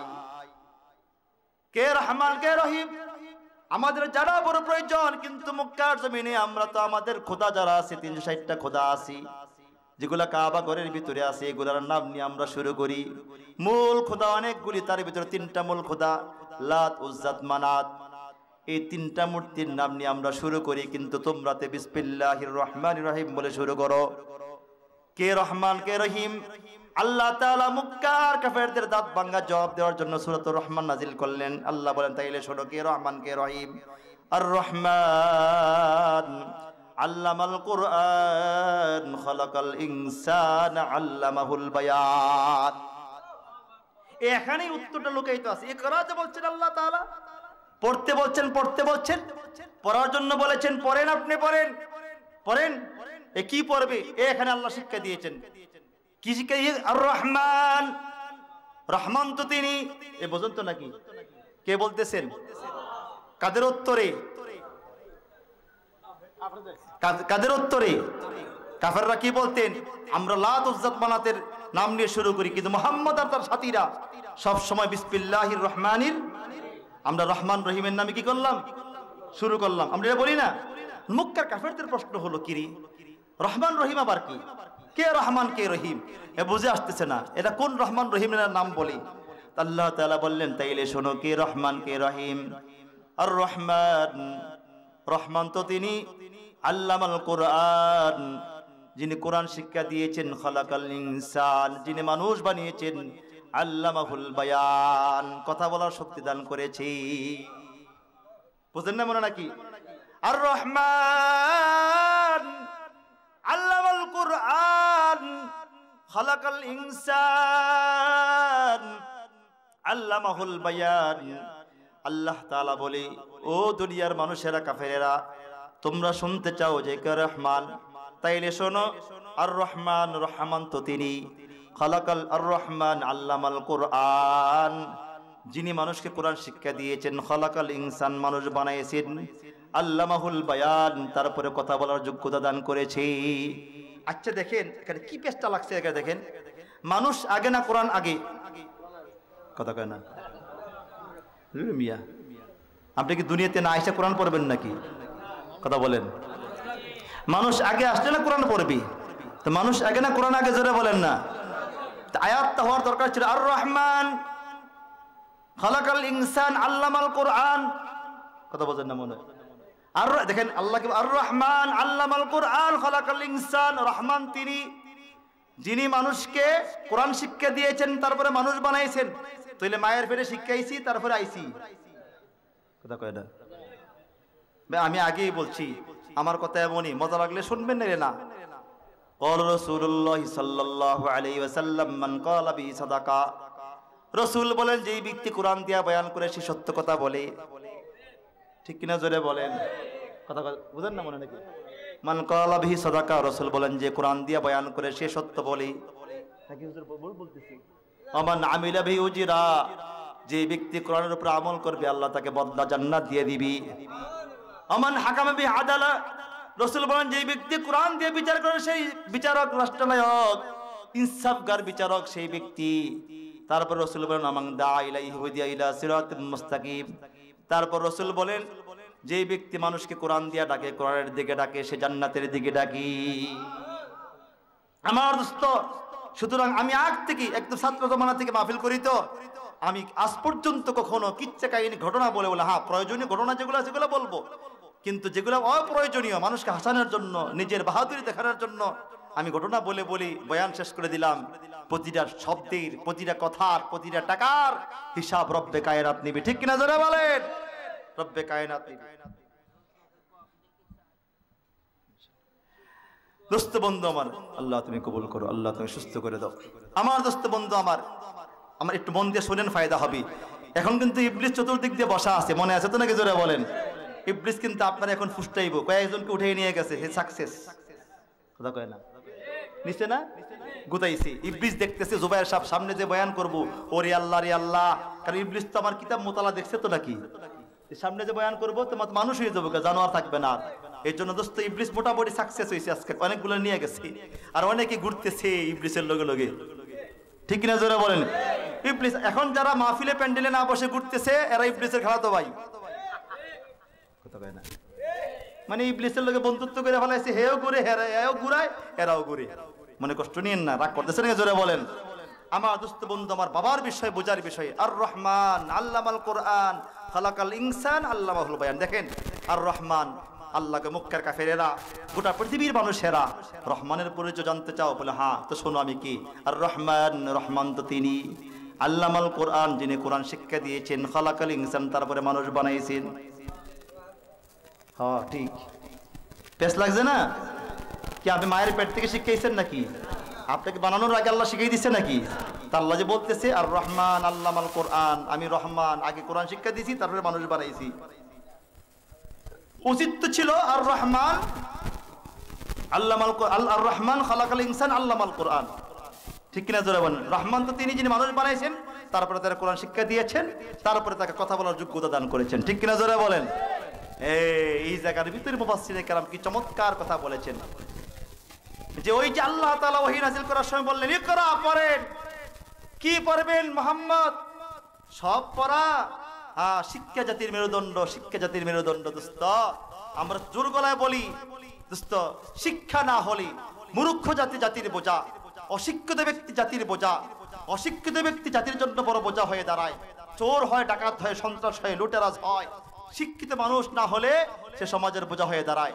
এখন আপনি বলবেন হুজুর এই কথার সঙ্গে আমরা একমত না বলে, কারণ হলো আমরা তো বর্তমানে দেখি সবচেয়ে বড় শিক্ষিত যিনি, সবচেয়ে চোর ডাকাত তিনি। দেখেন না, যেটা ধরা খায় কয়েক হাজার কোটি টাকার মালিক। কথা কয় না? শিক্ষিত কম, কথা কয় না, বোঝেন না মনে হয়? সবচাইতে বড় শিক্ষিত, সবচেয়ে বড় চোর, সবচেয়ে বড় শিক্ষিত, সবচেয়ে বড় ডাকাত। ঠিক কিনা যারা বলেন? সাবেক ভূমিমন্ত্রীর 360টা বাড়ি, শুধু তার লন্ডনের ভিতরে 360টা বাড়ি। কত বড় চোর! ঠিক কিনা যারা বলেন? শিক্ষামন্ত্রী আর বড় চোর। জাতিকে শিক্ষা দিবে, তার চুরির কোনো ফেরিস্তের শেষ নাই। তো শিক্ষা জাতির মেরুদণ্ড হলে তো কোন শিক্ষা মানুষকে মানুষ বানায়? কোন শিক্ষা না না না দোস্ত, এটাও না। কোন শিক্ষা মানুষকে শিক্ষিত বানাবে, কোন শিক্ষা মানুষকে মানুষ বানাবে, এটা আজকে বোঝা যাবেন ইনশাআল্লাহ। আল্লাহ তাআলা যে বললেন ইকরা, পড়েন, শিখেন, জ্ঞান অর্জন করেন। জ্ঞান অর্জন না করতে পারলে আমাকে চিনবেন না, আর আমাকে না চিনতে পারলে মানুষ হবেন না। ঠিক কিনা যারা বলেন? আমাকে আগে চিনেন। আমি কে? আমি আগে চিনি আর রহমান আল্লামাল কোরআন। আল্লাহ তাআলা বলি রহমান তো তিনি, যিনি কোরআন শিক্ষা দিয়েছেন, তারপরে মানুষ বানিয়েছেন। এটা আল্লাহ কেন বললেন আগে? এই কথা আল্লাহ এই জন্য বললেন যে বান্দা আমি আগে কোরআনের কথা আনছি, তারপরে মানুষের কথা পরে আনছি। কেন আনছি জানো? পৃথিবীতে আসার পরে মানুষ যখন কথা বলা শুরু করবে, তখন সঙ্গে সঙ্গে তার জবানে যে শব্দটা বের হবে সেটা হলো কোরআনের শব্দ। কথা বুঝতে পারলাম না? কে শব্দ জোরে বলেন? কে শব্দ জোরে বলেন? হাট্টেমা টিম টিম, তারা মাঠে পারে ডিম, তাদের খেরা দুটি শিং। এই জানোয়ার আমার জিন্দগিতে দেখি নাই। ডিমও পারে, শিংও আছে। কথা কয় না? দেখছেন নাকি? জোরে বলেন না? কইতে গাঁজাখুরি এই সিগুলি বানাইছে আল্লাহ। হাট্টিমা টিম টিম, তারা মাঠে পারে ডিম, তাদের খেরা দুটি শিং। আবার শুরুতে অজু, সরাইতে অজগর। শুরুতে অজু, সরাইতে কি? হ্যাঁ দোস্ত, এই যে কথাগুলি শিক্ষা দিচ্ছে, তো বড় হইলে অজগরই হয়। কিন্তু দোস্ত উচিত ছিল শুরুতে তার জবানে আল্লাহ আল্লাহ আল্লাহ, বিসমিল্লাহির রহমানির রহিম, লা ইলাহা ইল্লাল্লাহ। সব শিক্ষা নয়, সব শিক্ষা নয় দোস্ত। এটাই যদি হতো, মক্কার কাফেরদের মতো বড় শিক্ষিত এই জামানা আর কেউ ছিল না। আল্লাহ সুবহানাহু ওয়া তাআলার একটা রুল হলো, সিস্টেম হলো, আল্লাহ তাআলা প্রত্যেক জামানার ভিতরে যে নবীকে পাঠান, ওই নবীর জামানার ভিতরে যার প্রভাব বেশি, আল্লাহ তাআলা সেই জামানার নবীকে সেই মুজিজা দিয়ে দুনিয়াতে পাঠান। মূসা আলাইহিস সালামের জামানার ভিতরে জাদুর প্রভাব বেশি ছিল। আল্লাহ তাআলা মূসাকে এমন লাঠি দিয়েছেন, যে লাঠি দিয়া মূসা আলাইহিস সালাম সমস্ত জাদুকে নিশ্চিহ্ন করে ফেলেছেন। ঠিক কিনা জোরে বলেন? যেই জামানায়, যেই নবীর জামানায় যার প্রভাবটা বেশি, আল্লাহ তাআলা সেই জামানার ভিতরে ওই নবীকে ওই মুজিজা দিয়ে আল্লাহ দুনিয়াতে পাঠান। রাসূলের জামানার ভিতরে, আমাদের নবীর জামানার ভিতরে ভাষা সাহিত্যিকতার প্রভাব বেশি ছিল। মক্কার কাফেরদের মতো ওই জামানায় এত বড় সাহিত্যিক পৃথিবীতে আজও নাই, আর আসবে কিনা মনে হয় না। এত বড় সাহিত্যিক তারা ছিলেন, ভাষাবিদ ছিলেন, পাণ্ডিত্য অর্জনকারী ছিলেন মক্কার কাফেরেরা। আপনি কি মনে করেন হুজুর জানেন মক্কার কাফেরদের ভিতরে তৎকালীন সময়ে সবচেয়ে বড় কবি যিনি ছিলেন, যার হাতের লেখা সাবুল মুআল্লাকাত ইমরুল কাইস? আল্লাহু আকবার, জোরে বলেন। ইমরুল কাইস কত বড় ব্যক্তিত্ব ছিলেন। মক্কার কাফেররা বারবার বলে, ও মক্কার কাফেররা বলে, মুহাম্মদ সারা রাত কোরআন বানায়, আর রাতের বেলায় কোরআন বানায়া দিনের বেলা আমাদের সামনে পেশ করি, দিনের বেলা আমাদের সামনে হাজির করি, দিনের বেলা আমাদের সামনে বলে।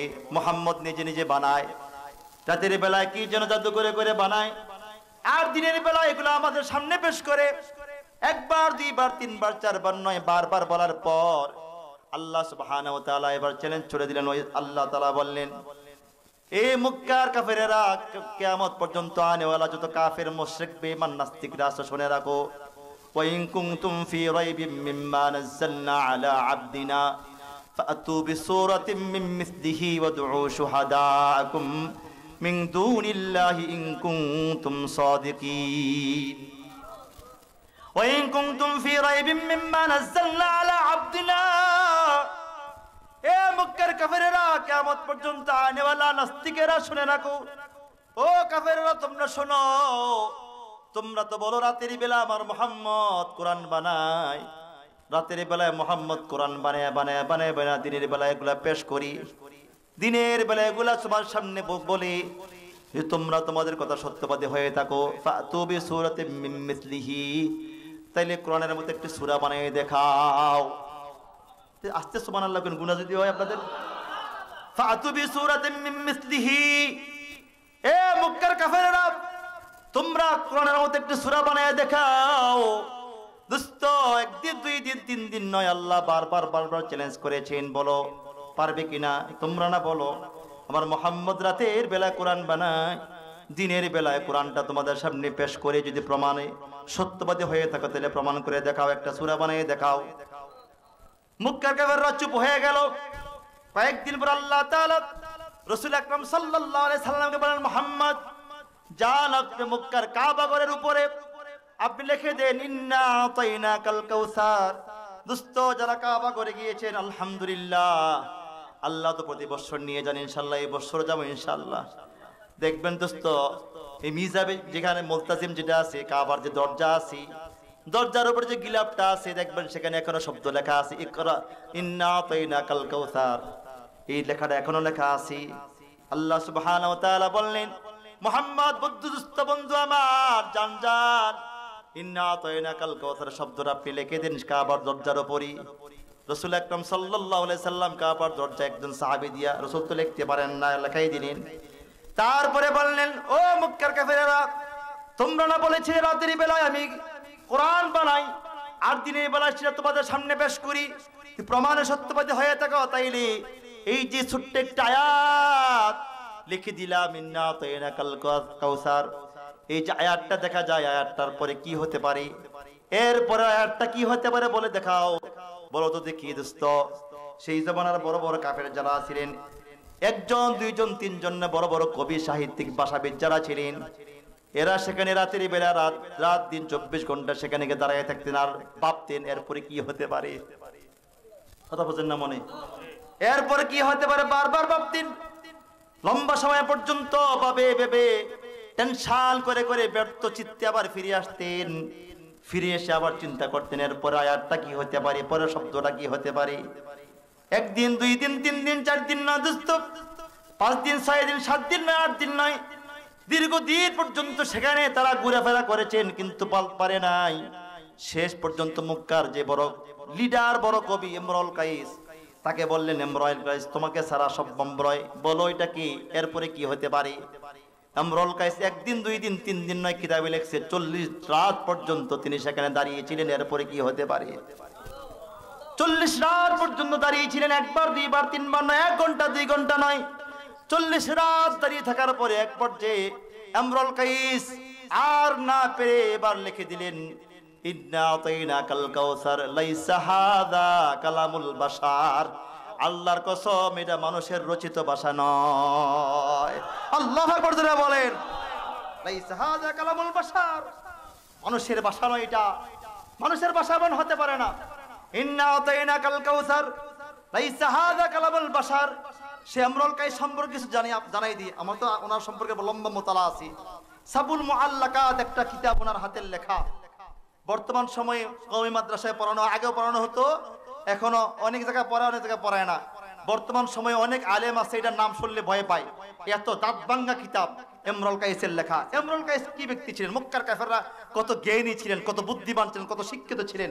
শিক্ষা জাতির মেরুদণ্ড এটা না দোস্ত, কোন শিক্ষা জাতির মেরুদণ্ড এটা জানতে হবে, ঠিক কিনা যারা বলেন আমার দোস্ত। মক্কার কাফেরদের চাইতে বড় বুদ্ধিমান, জ্ঞানবান পৃথিবীতে আর তৎকালীন সময় কেউ ছিল না, এখনো নাই। আপনি আমি একটু বললে বুঝতে পারবেন তারা কতটা জ্ঞানী ছিলেন। কিতাবে লেখছে মক্কার কাফেরদের তারা তো উট লালন পালন করতেন, বকরি লালন পালন করতেন। আচ্ছা, রাখাল কি তৎকালীন সময়ে একজন ছিল না বহুজন? প্রত্যেকটা ঘরে ঘরে উট ছিল, ভেড়া ছিল, বকরি ছিল। এবার মরুর ভিতরে এই উটের পাল, বকরির পাল চলতেছে, ঘাস খাচ্ছি। তো উট তো সবসময় এক জায়গায় থাকে না, এই দেশে দিয়ে চলে যায়। কখনো যদি কোনো রাখালের উট হারিয়ে যেত, তো হারিয়ে গেলে সে উটটাকে পাওয়ার জন্য রাখাল তালাশ করতো। দেখেন তো মরুভূমিতে যেখানে পা রাখে সেখানে দাগ ওঠে না, ওঠে কিনা? তো সেখানে কি একটা উটের পায়ের দাগ চিহ্ন আছে না বহুত উটের চিহ্ন আছে? জোরে বলেন। কিন্তু তৎকালীন সময়ের রাখালটা কত জ্ঞানী বুদ্ধিমান ছিল দেখেন, শিক্ষিত ছিল। সে তার উট কোনটা, সে তার উটের পদচিহ্ন দেখে দেখে তালাশ করে নিয়ে আসতেন। কথা কয় না? তো এখানে পদচিহ্ন তো অনেকগুলো আছে, হাজার হাজার উটের পায়ের চিহ্ন আছে, কিন্তু হের উট কোন দিয়ে গেছে হে এটা বুঝতে পারতেন। শুধু তাই, এমনকি তারা এত জ্ঞানবান বুদ্ধিমান ছিলেন যে তৎকালীন সময়ে, ওই সময়ের ভিতরে মক্কার কাফেররা কত বুদ্ধিমান ছিলেন। তৎকালীন সময়ে যদি কোনো মহিলা মরুভূমিতে হেঁটে যেত, তখন তারা পায়ের চিহ্ন দেখলে বুঝতে পারতো এটা কি মহিলার হাঁটা, মহিলার পায়ের চিহ্ন না পুরুষের পায়ের চিহ্ন। এটা না শুধু এখানে শেষ নয়, এটা কি বিয়াতা না আবিয়াতা? কথা কয় না? এটা কি ছোট না বড় এটাও বলতে পারতেন। এটা কোন বংশের মহিলা এটাও বলতে পারতেন। কথা বোঝেন না মনে? শুধু পায়ের কিতাবে আছে, পায়ের চিহ্ন দেখে। আপনি বলুন তো দেখি, আপনাদের এলাকায় 3-4টা মহিলা এখানে কয়েকটা বালু ফালাই দেন, আরে হেঁটে যাক, আপনি আপনার বউটা বের করেন। কথা কয় না? মাথা গরম হয়ে যাবে, ঠিক কিনা জোরে বলেন। কিন্তু এরা এটা কোন পায়ের চিহ্ন, কোন বংশের মহিলার চিহ্ন, কোন বংশের মহিলাটা সুন্দর না কালো এটাও বলতে পারতেন। আল্লাহু আকবার জোরে বলেন। এই ইমরুল কাইস সে কতটুকু জ্ঞানী ছিলেন। সে মক্কা তখন তো অনেক কবি ছিলেন, একজন দুজন কবি ছিলেন না। মক্কার বড় বড় কবি যারা ছিলেন তারা বিভিন্ন রাজ দরবারে গিয়ে, এমপি মন্ত্রীর দরবারে গিয়ে কবিতা বলে বলে উদ্বুদ্ধ করে করে উপটকন আনতেন, হাদিয়া আনতেন। সারাদিন কষ্ট করে চলবো আর চলো, সারাদিন কষ্ট করে কবিরা এমপি মন্ত্রীর মন জয় করতেন। এখন মোটামুটি এমপি সাহেব, মন্ত্রী সাহেব এই উপটকন দিয়ে দিবেন, এই মুহূর্তে ইমরুল কাইস সামনে যাইতেন, গিয়ে দিনে 2-3টা লাইন পড়তেন, কয়েকটা কবিতা আবৃত্তি করতেন। এখন সারা দিন তারা যা কষ্ট করছে সব শেষ, হে হাদিয়া লয়ে চলে যেতেন। আচ্ছা কোন এটি সহ্য হয়? কথা কয় না? আরে কথা কন না মিয়া, সহ্য হয়ে গেলে জোরে বলেন না। কিচ্ছা কাহিনী কমো নাকি দোস্ত বন্ধু আমার? এবার এগুলো সহ্য হচ্ছে না। এত মক্কার কাফেরের কবি যারা ছিলেন এরা দেখলো না ইমরুল কাইস দুনিয়ায় থাকলে আমরা কেউ কি করব না, হাদিয়ার উপটকন নিতে পারবো না। এক পর্যায়ে সমস্ত কবির একটা গোপন বৈঠক করলেন, কি যে ইমরুল কাইসকে হত্যা করতে হবে। সিদ্ধান্ত হলো, সিদ্ধান্ত মোতাবেক তারা একদিন দেখলেন ইমরুল কাইস মরুভূমিতে কোথায় যাইতেছে। সমস্ত কবিরা গোরা হাঁকালেন, গোরা হাঁকিয়ে তরবারি হাতে নিলেন, একবারে মরুভূমির মাঝখানে নিয়ে আর অ্যাটাক করলেন, চতুর্দিক ঘেরাও করলেন। ইমরুল কাইস বুঝতে পেরেছেন জ্ঞানী মানুষ তো, যে আমার হায়াতের শেষ লীলা এখানে। ইমরুল কাইস বললেন, ভাই সমস্যা কি, আমার ঘৃণা দিলে যে, আমার তোমরা তো আমার সাথী ভাই, আমিও কবি তোমরাও কবি, তা আমার ঘৃণা দিলে যে, বেষ্টন করলে যে, এখনো বোঝেন নাই? হ্যাঁ বুঝছি, তোমরা আমাকে মেরে ফেলবে, তোমাদের হিংসা, আমি থাকলে তোমরা উপটকন নিতে পারো না। যা ওয়াদা করলাম এখন থেকে আমি আর তোমাদেরকে বিরক্ত করবো না, আমাকে ছেড়ে দাও। না না না, তোমারে চিনি, তোমারা ছাড়া যাবে না। ইমরুল কাইস বুঝতে পেরেছেন না, আমাকে তারা ছাড়বে না, মেরেই ফেলবি। ইমরুল কাইস তখন বললেন, ভাই যেহেতু মেরেই ফেলবে, আমার লাশটাও তো হস্তান্তর করবে না পরিবারের কাছে? বলে না, এখানে তো দাফন করে ফেলবে। বলে হ্যাঁ, আচ্ছা আমার দুইটা এতিম মেয়ে, দুইটা মেয়ের মা মারা গেছে ছোটকালে, আমি কোনো বিবাহ করি নাই, আর এই দুইটা মেয়ে আমার কাছে বড় হয়েছে, তারা মোটামুটি সাবালিকা। আমি যদি মরে যাই, এদের লালন পালন করার ব্যক্তি আর কেউ নাই, দেখার কোনো ব্যক্তি নাই। তোমরা আমার ইন্তেকালের পরে, আমাকে হত্যা করার পরে, এখানে দাফন করার পরে যখন তোমরা বাড়িতে ফিরবি, তখন আমার মেয়ের কাছে একটা কথা বল। দুই মেয়েকে একটা কথা বলল। কি কথা? কথা হলো, ইয়া বানাত ইমরুল কাইস ইন্না আবাকুমা, হে ইমরুল কাইসের মেয়েরা নিশ্চয়ই তোমাদের পিতা। এই শব্দটা বলবা, বুঝেন তো নাকি? বুঝেন না নাকি? কি ইয়া বানাত ইমরুল কাইস ইন্না আবাকুমা, অর্থ হলো হে ইমরুল কাইসের মেয়েরা নিশ্চয়ই তোমাদের পিতা, এতটুকু অর্থ। এটাই কবিরা বললো, এটা বললে সমস্যা কি? কোনো সমস্যা দেখতেছি না, আমরা যে মারছি তো প্রমাণ তো এখানে নাই। আচ্ছা, এবার তাকে তারা ঐক্যবদ্ধভাবে হত্যা করলেন, টুকরা টুকরা করে ফেললেন, জবাই করলেন, মারলেন, তারপর সেখানে দাফন করলেন। দাফন করে সবাই রক্ত মাখা জামা ফেলে দিয়ে পরিষ্কার হয়ে বাড়িতে, যার যার বাড়ি থেকে ইমরুল কাইসের মেয়েদের সামনে আসলেন।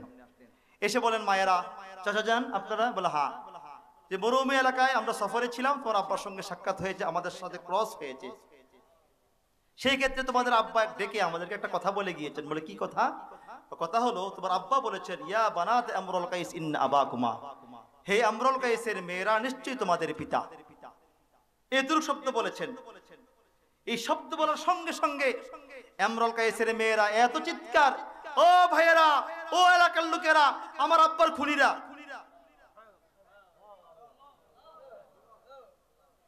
বুঝেন না মনে? আপনি আমি কি বুঝবেন বলেন? কি বাপ, কেমন বেটা, কেমন মেয়ে, কি বলছে? ইয়া বানাত ইমরুল কাইস ইন্না আবাকুমা, হে ইমরুল কাইসের মেয়েরা নিশ্চয় তোমাদের পিতা। শেষ। আপনি কি বলছেন? এটার দ্বারা কি হত্যা করছে প্রমাণ হয়? কথা কয় না। এটার দ্বারা যে সে হত্যা করছে এরা, এর প্রমাণ আছে নাকি বলেন? অর্থ কি? হে ইমরুল কাইসের মেয়েরা নিশ্চয়ই তোমাদের পিতা, এতটুকু শব্দই। কিন্তু এটা বলার পরে পরে তারা কি বলেন? ও দোস্তরা, ও এলাকার লোকেরা, ও ভাইয়েরা, আমার আব্বার খুনিরা। সবাই দৌড়ে আসছি, এসে বলতেছে কি? কয় এই লোকগুলি আমার আব্বারে হত্যা করছে। প্রমাণ? প্রমাণ হলো, আমার আব্বা যখন দেখছে অবস্থা বেগতি, তখন আমাদেরকে ইঙ্গিত দিয়ে গেছেন। সুবহানাল্লাহ, জোরে বলেন সুবহানাল্লাহ। ইঙ্গিত কি? আমার আব্বা তখন বলে গিয়েছেন, ইয়া বানাতা ইমরুল কাইস ইন্না আবাকুমা, হে ইমরুল কাইসের মেয়েরা নিশ্চয়ই তোমাদের পিতা। এই শব্দটা তো, এটার দ্বারা প্রমাণ কেমনে হইলো? এরাও বোঝে না। কয় না, শব্দ এখানে শেষ নয়। বলে কি? এর পরেরটা আছে। বলে কি? কদ কাতিলুহু লাদাকুমা, তোমাদের আব্বাকে যারা হত্যা করেছে তারা তোমাদের সামনে দাঁড়িয়ে আছেন। বুঝেন না? এবার কবিরা কয়, ওরে আল্লাহ, যেমন সাপ তেমন বাচ্চা। ঠিক কিনা যারা বলেন? কবিরা আত্মসমর্পণ করে সিলিন্ডার করেন, হ্যাঁ মা, আমরাই হত্যা করেছি, আমরা হত্যা করেছি। এমন বিচক্ষণ বাবার মেয়ে সামনে মিথ্যা বলা যায় না। ঠিক কিনা যারা বলেন? আমার প্রশ্ন হলো, তৎকালীন সময়ের মক্কার মানুষদের শিক্ষিত কম ছিলেন না, শিক্ষা কম ছিল না দোস্ত বন্ধু আমার, কিন্তু তারপরও ওই জামানাকে জাহিলি যুগ কেন বলা হয়?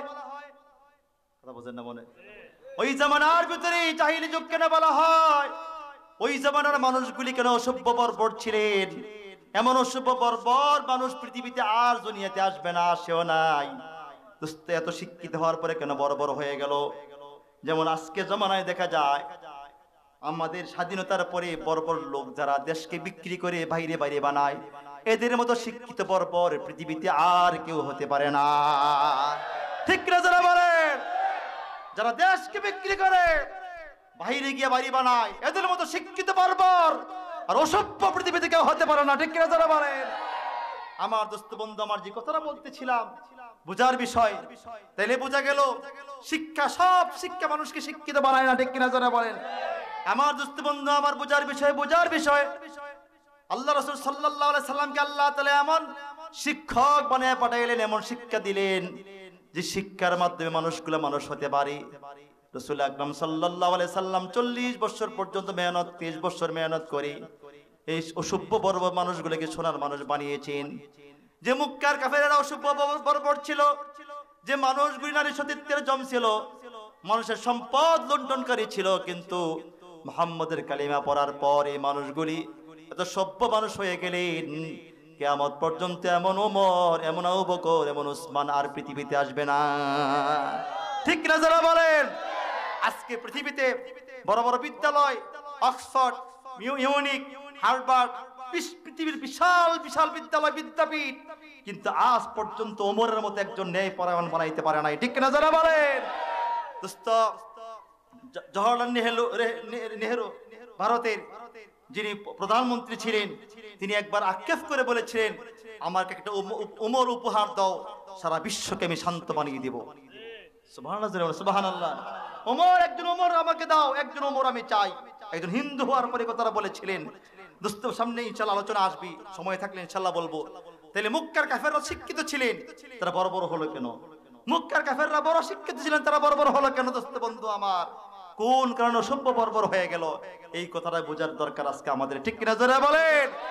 দোস্ত বন্ধু আমার, যে রাসূল আকরাম সাল্লাল্লাহু আলাইহি সাল্লাম মক্কার কাফেরদেরকে এই ইসলামের শিক্ষা শিক্ষিত করে কোরআনের ছায়াতলে আনার পরে যে মানুষগুলি নারী সতীত্বের জম ছিল, সেই মানুষগুলি নারী সতীত্ব রক্ষা করার জন্য এক পায়ে দাঁড়িয়ে গেল।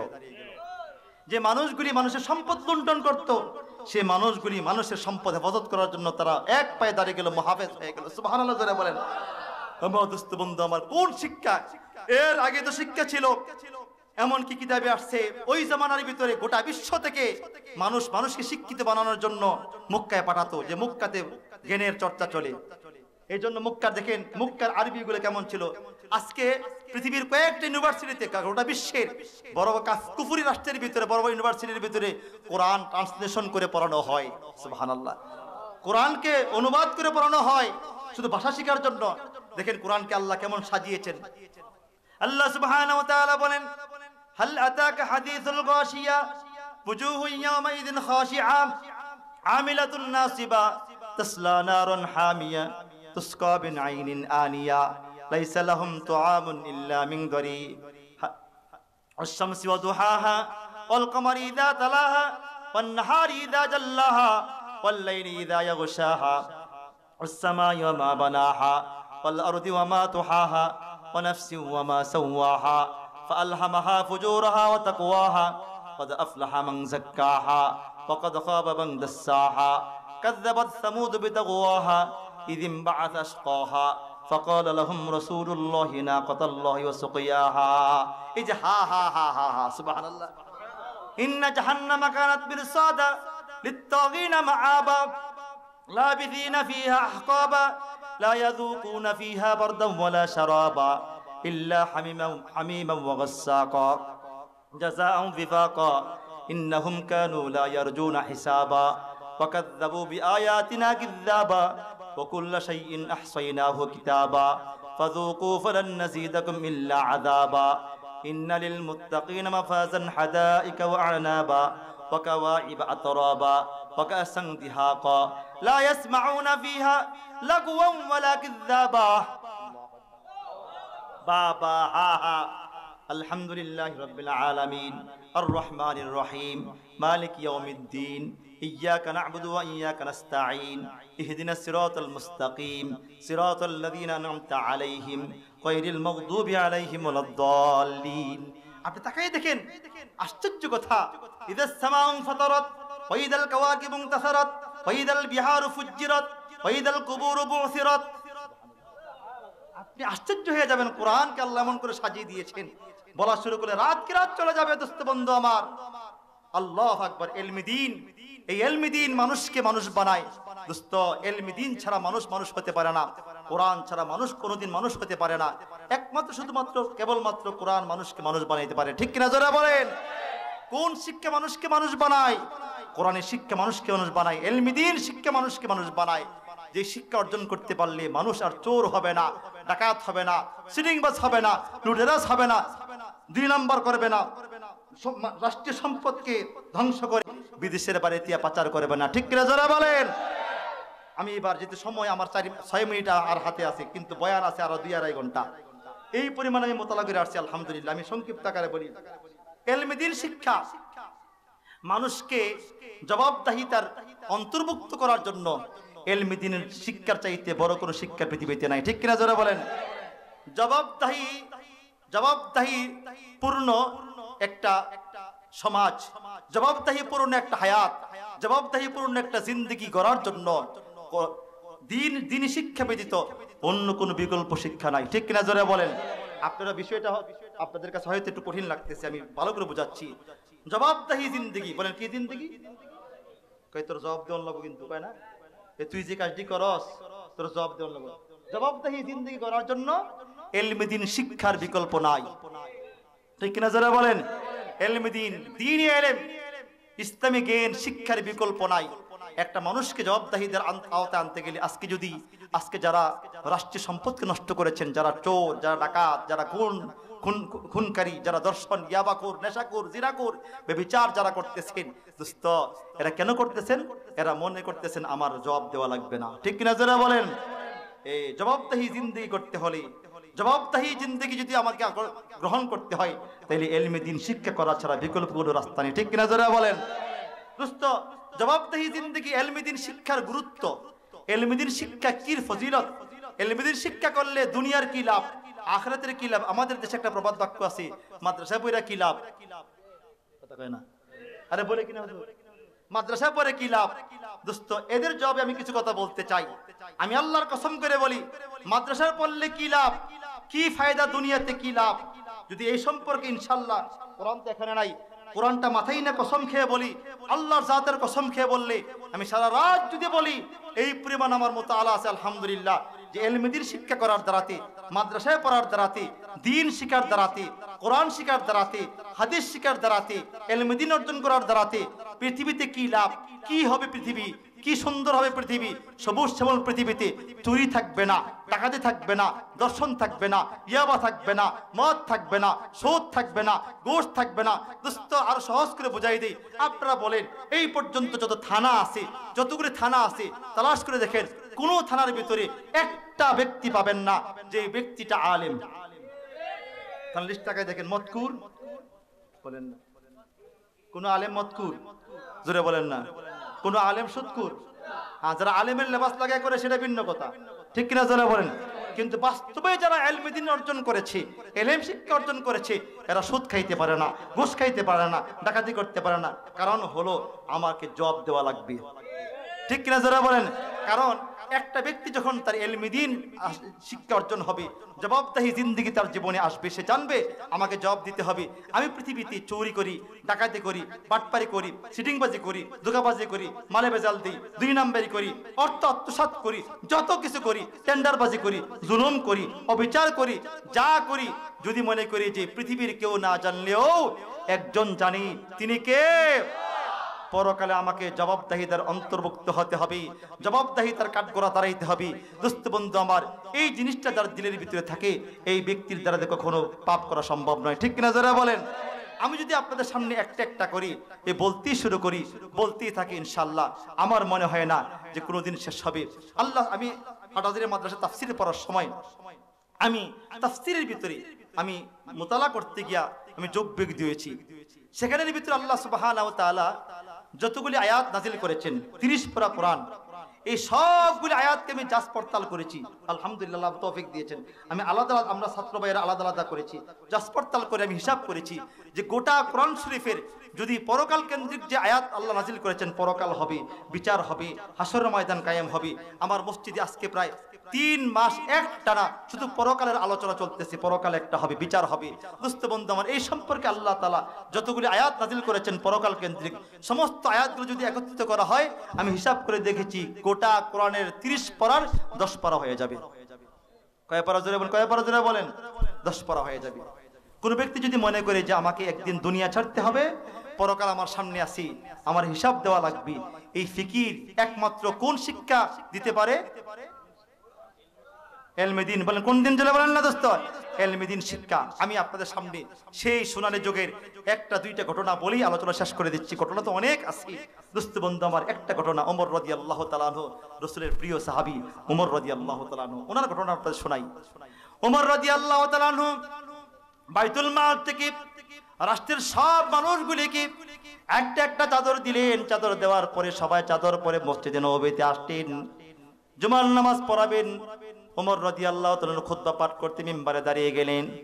যখন মিম্বারে দাঁড়ালেন, দাঁড়ানোর পরে একজন সাহাবী মাঝখান থেকে দাঁড়িয়ে গেলেন, তরবারি কুশমুক্ত করলেন আর তরবারি উজ্জু করলেন, বলেন আমিরুল মুমিনিন একটু দাঁড়ান, আমরা আপনার খুতবা শুনবো না। কেন রে ভাই, কারণটা কি?